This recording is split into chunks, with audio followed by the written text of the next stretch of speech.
Samat Satguru Sainath Maharaj Ki Jai. Chapter 8.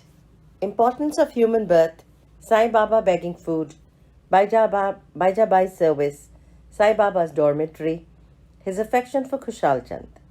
As hinted in the last chapter, Hemat Pant now explains at length in his preliminary remarks on the importance of human birth and then proceeds to relate how Sai Baba begged his food, how Baijabai served him, how he slept in the masjid with Tatya Kotipatil and Malsapati, and how he loved Kushal Chand of Rahata. Importance of human birth. In this wonderful universe, God has created billions, 84 lakhs according to Hindu Shastra calculation, of creatures or beings, including gods, demigods, insects, beasts, and men, inhabiting heaven, hell, earth, ocean, sky, and other intermediate regions. Of these, those creatures or souls whose merits preponderate go to heaven and live there till they enjoy the fruits of their actions, and when this is done, they are cast down, while those souls whose sins or demerits preponderate go down to hell and suffer the consequences of their misdeeds for so long a time as they deserve. When their merits and demerits balance each other, they are born on earth as human beings and are given a chance to work out their salvation. Ultimately, when their merits and demerits both drop down, or they are got rid of completely, they get their deliverance and become free. To put the matter in a nutshell, souls get their births or transmigration according to their deeds and intelligence, developments of their minds. Special value of the human body. As we all know, 4 things are common to all the creatures, that is food, sleep, fear, and sexual union. In the case of man, he is endowed with a special faculty, that is knowledge, with the help of which he can attain God vision, which is impossible in any other birth. It is for this reason that gods envy man's fortune and aspire to be born as men on earth so as to get their final deliverance. Some say that there is nothing worse than the human body, which is full of filth, mucus, flame, and dirt, and which is subject to decay, disease, and death. This is no doubt true to a certain extent. But in spite of these drawbacks and defects, the special value of human body is that man has got the capacity to acquire knowledge. It is only due to the human knowledge that one can think of the perishable and transitory nature of the body itself and of the world, and get a disgust for the sense enjoyments, and can discriminate between the unreal and the real, and thus attain God vision. So if we reject or neglect the body because it's filthy, we lose the chance of God vision. And if we fondle it and run after sense enjoyments because it's precious, we go to hell. The proper course, therefore, for us to pursue is the following: that the body should neither be neglected nor fondled, but should be properly cared for. Just as a traveler on horseback takes care of his pony on the way till he reaches his destination and returns home. Thus the body should never ever be used or engaged.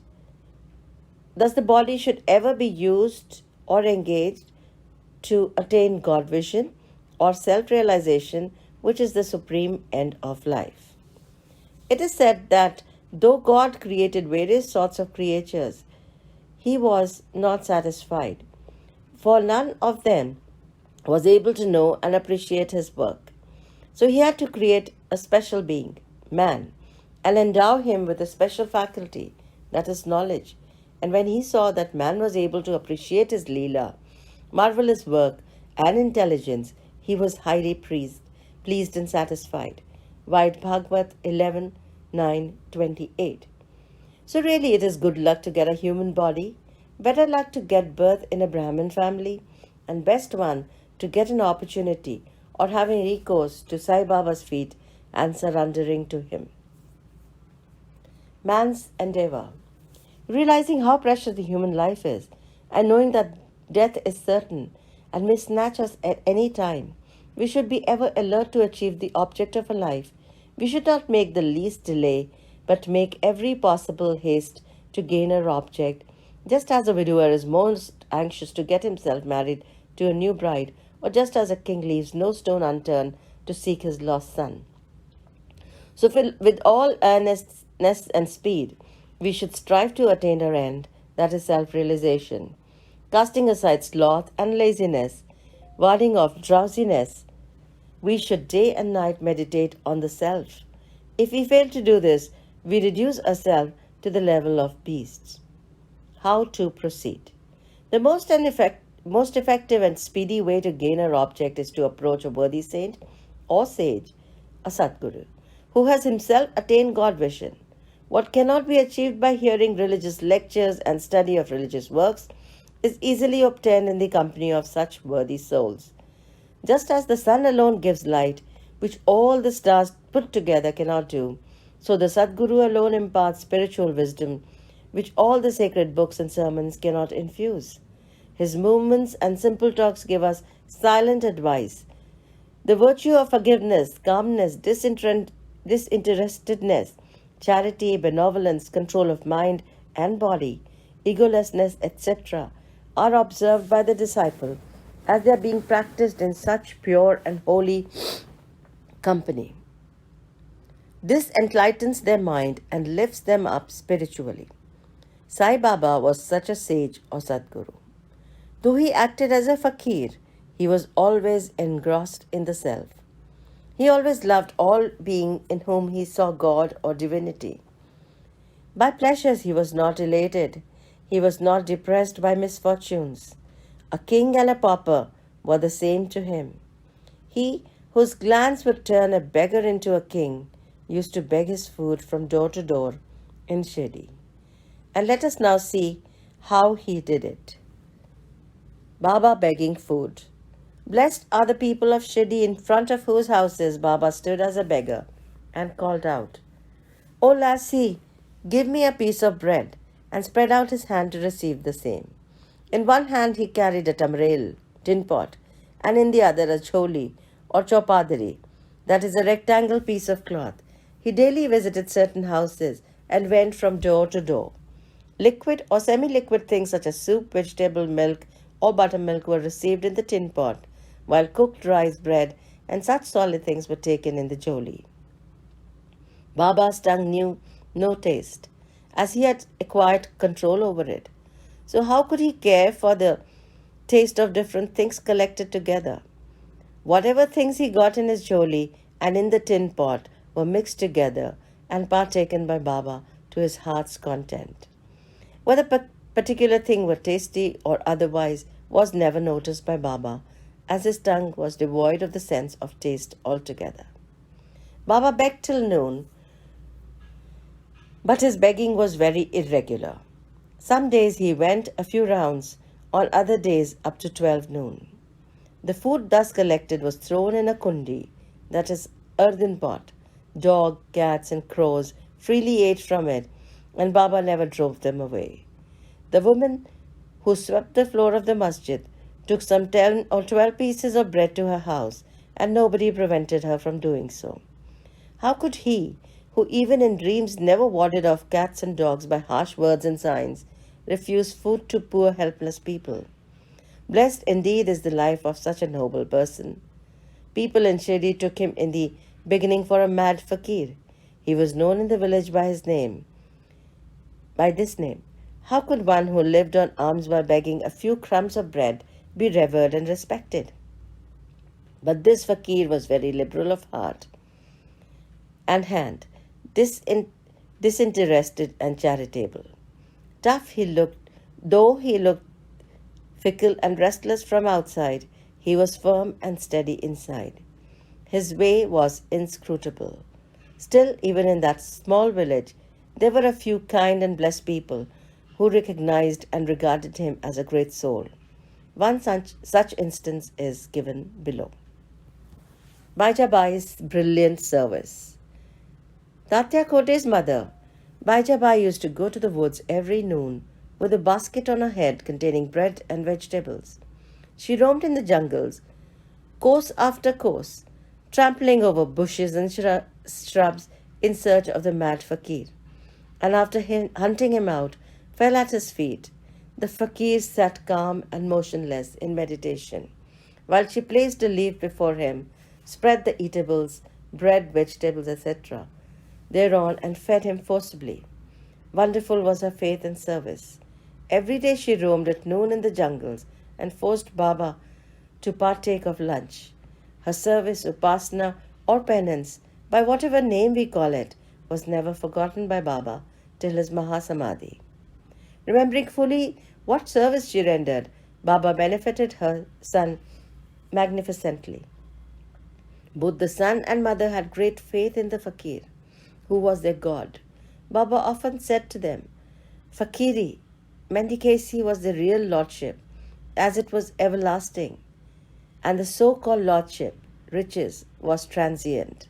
After some years, Baba left off going into the woods, began to live in the village, and take his food in the masjid. From that time, Baijabai's trouble of roaming in the jungles ended. Dormitory of Trio. Even blessed are the saints in whose heart Lord Vasudeva dwells, and fortunate indeed are the devotees who get the benefit of the company of such saints.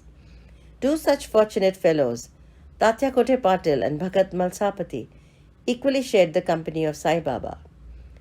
Baba also loved them both equally.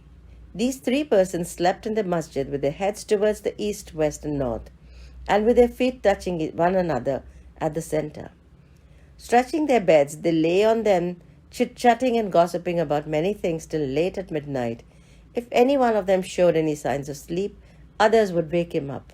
For instance, if Tatya began to snore, Baba at once got up and shook him from side to side and pressed his head. If it was Malsapati, he hugged him close, stroked his leg, and kneaded his back. In this way, for full 14 years, Tatya, leaving his parents at home, slept in the masjid on account of his love for Baba. How happy and never to be forgotten were those days, how to measure that love, and how to value the grace of Baba. After the passing away of his father, Tatya took charge of the household affairs and began to sleep at home. Kushal Chand of Rahata. Baba loved Ganpat Kote Patil of Shirdi. He equally loved Chandrabhan Sheth Marwadi of Rahata. After the demise of Sheth, Baba loved his nephew Kushal Chand equally, or even perhaps more, and watched his welfare day and night. Sometimes in a bullock cart, at other times in a tonga, with intimate friends, Baba went to Rahata. People of that village came out with band and music and received Baba at the ways or gate of the village and prostrated before him. Then he was taken into the village with great pomp and ceremony. Kushal Chand took Baba to his house, seated him on a comfortable seat, and gave him a good lunch. Then they talked freely and merrily for some time, after which Baba returned to Shirdi, giving delight and blessings to all. Shirdi is midway between and equidistant from Rahata on one side, the south side, and Neemgaon on the other, on the north. Baba never went beyond these places during his lifetime. He never saw any railway train, nor travelled by it. Still, he knew exactly the timing of arrival and departure of all trains.